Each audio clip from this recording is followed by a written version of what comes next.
adanya sejumlah pejabat yang mendirikan lembaga pendidikan, pondok pesantren, yayasan, itu saya anggap sebagai celah untuk mereka melakukan kecurangan. Dana hibah dalam pengertian yang tertulis seperti dulu itu stop. Karena apa? Itu dipakai oleh orang-orang tertentu untuk mencuri lah. Ada satu pesantren yang dapat 50 miliar. Ya, bayangkan saja itu. Di auditnya tidak berani audit. Semua pencurian dana itu bukan rahasia lah, ya kan. Kementerian Agama juga biasa banyak malingnya, kan sudah tahu sendiri.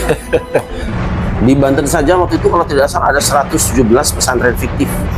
Ada proposalnya, nggak ada pondoknya.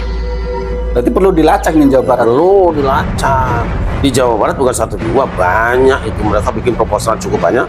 Atau kadang-kadang satu pesantren membuat beberapa lembaga dengan yayasan berbeda, kemudian diajukan.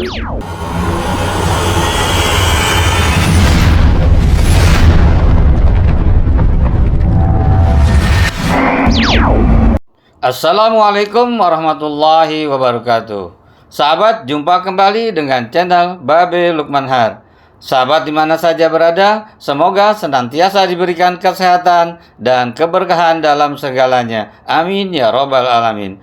Sahabat, dengan adanya di stop dana hibah oleh KDM, ternyata ulasan dari Kiai Haji Raden Syarif Rahmat SQMA sangat mencengangkan. Baik sahabat, langsung kita saksikan videonya. Beberapa anggota dewan yang keberatan, ya kan, terhadap penundaan belanja hibah untuk pesantren dan pesantren dan masjid. Oke, pesantren dan masjid penundaan itu kemarin tuh berapa sih yang ditunda oleh kita? Ya, tadi untuk pesantren kurang lebih sekitar 135 miliar. Masjid? Untuk masjid 9 miliar.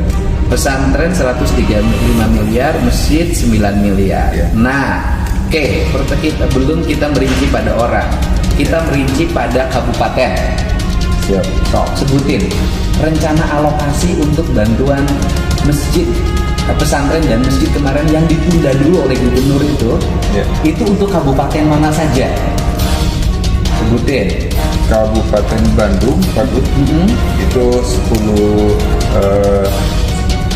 pesantren, itu kurang lebih sekitar 3,3 miliar.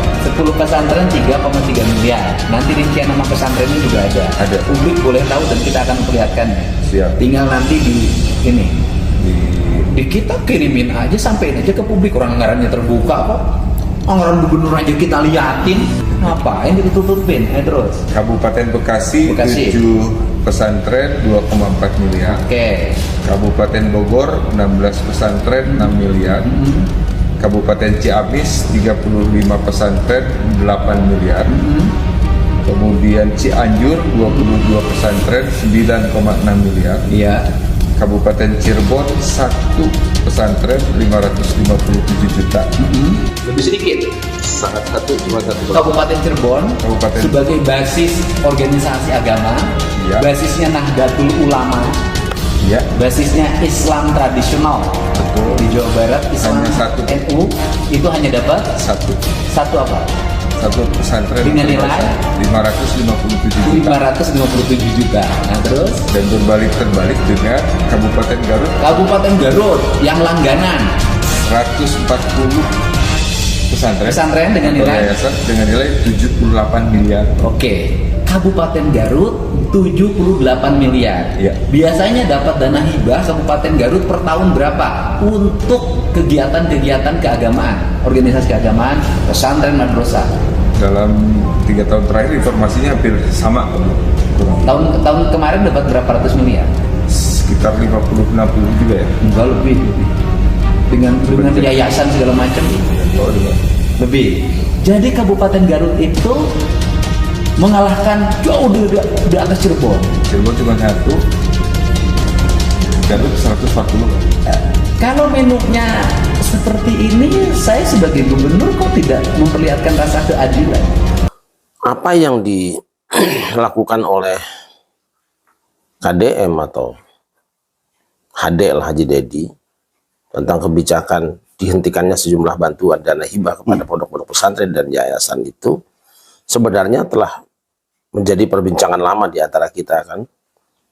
bahwa di negeri ini biasanya dana-dana yang diturunkan oleh pemerintah itu hanya diberikan kepada orang-orang yang relatif dekat. Saya kira ini fenomena sudah diketahui banyak orang. Bahkan adanya sejumlah pejabat yang mendirikan lembaga pendidikan, pondok pesantren, yayasan, itu saya anggap sebagai celah untuk mereka melakukan kecurangan. Kita bisa cek nanti. Jika orang itu punya lembaga pendidikan, lalu dia bekerja di kantor Kementerian Pendidikan, ya, Kementerian lah. Kementerian Pendidikan, bisa dicek, bisa ditelusuri. Kok secepat itu berkembang? Dari mana dananya? Juga pondok-pondok pesantren. Pondok-pondok pesantren yang didirikan oleh orang-orang yang berada di sistem Kementerian Agama, itu akan jauh lebih cepat berkembang daripada pondok-pondok pesantren yang didirikan oleh orang-orang yang berada di luar sistem. Mengapa? Silakan dicek di seluruh Indonesia. Itu sudah berpuluh tahun saya sebetulnya mengkritisi ini di hadapan teman-teman, membicarakannya. Cuma tidak tahu bagaimana cara membereskannya. Tapi silakan dicek. Juga yang lain-lainnya. Ya kan? Karena memang lembaga pendidikan atau yayasan itu paling mudah untuk menyerap dana. Pondok-pondok pesantren di kampung-kampung misalnya sudah 20, 30 sampai 50 tahun berdiri, ya masih seperti itu saja. Ya kan? Konvensional. Iya. Tetapi lembaga-lembaga pendidikan yang didirikan oleh para pejabat atau oleh para pegawai di kementerian-kementerian atau di dinas-dinas, itu dengan cepat dia akan melambung, meskipun belum ada muridnya, bangunannya pasti selesai cepat. Nah, kita tanyakan dari mana sumbernya itu. Silakan dicek lah itu, saya kira tidak sulit kita ya mendeteksinya. Melacak ya. Ya, melacaknya. Nah, itu karena apa? Karena mereka yang dipercaya untuk mengelola dana umat, dana negara, dana masyarakat itu justru ikut menikmati gitu loh. Ibaratnya Ya. wasit yang suruh ngatur pertandingan, tukang bendera, tukang kebut bendera, kemudian referee dan lain-lainnya lah. Ya. Referee itu wasitnya. Wasit dan tukang benderanya itu ikut tendang bola gitu loh. Apa yang disampaikan Kang Deddy benar bahwa dana hibah dalam pengertian yang tertulis seperti dulu itu stop. Karena apa? Itu dipakai oleh orang-orang tertentu untuk mencuri lah. Gampangnya gitu aja mencuri. Bayangkan kalau seperti beliau katakan kan, Ya. ada satu pesantren yang dapat 50 miliar. Ya. Bayangkan saja itu. Betul. Diaudit nggak? Tidak berani audit. Sementara yang kecil-kecil yang cuma 10 mungkin juta. bisa. Hah? Cuman 10 juta itu di auditnya luar biasa. Nah, dan tadi menarik itu. Bagaimana Cirebon, kota santri, kota pesantren yang begitu hebat kok? Satu. Bukan. Cuma pesantren. dapat 57 juta. 500 juta 30 pesantren loh. Satu pesantren. Cirebon. Kabupaten Cirebon hanya dapat satu pesantren itu 557 juta. Cuma satu pesantren kan? Iya. Bayangkan saja itu. Kita nggak usah cari-cari. Lu pesantrennya banyak di mana? Berarti dana itu sampai tidak sesuai dengan haknya, tidak adil. Loh, Ya. diberikan hanya satu pesantren. Saya kira ini bagus, kebijakan bagus ini. Dan pencurian dana itu bukan rahasia lah ya kan. Kementerian Agama juga biasa banyak malingnya kan, sudah tahu sendiri. Yang fenomena dana hibah ini ya karena apa ya, ada imbal baliknya si pondok pesantren yang dapat sekian miliar. Ya. Maka perantaranya termasuk channel pertamanya itu dapat itu biasanya. Karena Dan itu langganan masalahnya. Langganan. Ada pesantren langganan sumbangan loh. Tapi ada pesantren yang sama sekali nggak pernah dapat sumbangan. Karena apa? Biasanya pesantren yang dapat langganan sumbangan itu di samping kedekatan atau memang dia berada di sebuah kementerian, di sebuah departemen, dia paling tahu proposalnya kudu seperti apa. Jadi dia tinggal copy paste aja, ganti nama pesantrennya, nama yayasannya, udah tinggal store aja ke situ. Dan yang terima juga temannya sendiri. Di Banten saja waktu itu kalau tidak salah ada 117 pesantren fiktif. Satu. Ada proposalnya, nggak ada pondoknya. berarti perlu dilacak nih Jawa Barat. Perlu dilacak. Di Jawa Barat bukan 1-2, banyak itu. Mereka bikin proposal cukup banyak. Atau kadang-kadang satu pesantren membuat beberapa lembaga dengan yayasan berbeda, kemudian diajukan. Gitu loh. Yang fiktif banyak. Pesantren kita Ummul Qura juga pernah dulu. Saya ketika main di Kementerian Agama, tahu-tahu ada yang mengatakan, saya dapat bantuan sekian juta. Ummul Qura kan, Ummul Qura. Coba lihat. Saya lihat ternyata namanya pengasuhnya Muhammad Muhdi. Loh, Muhdi siapa?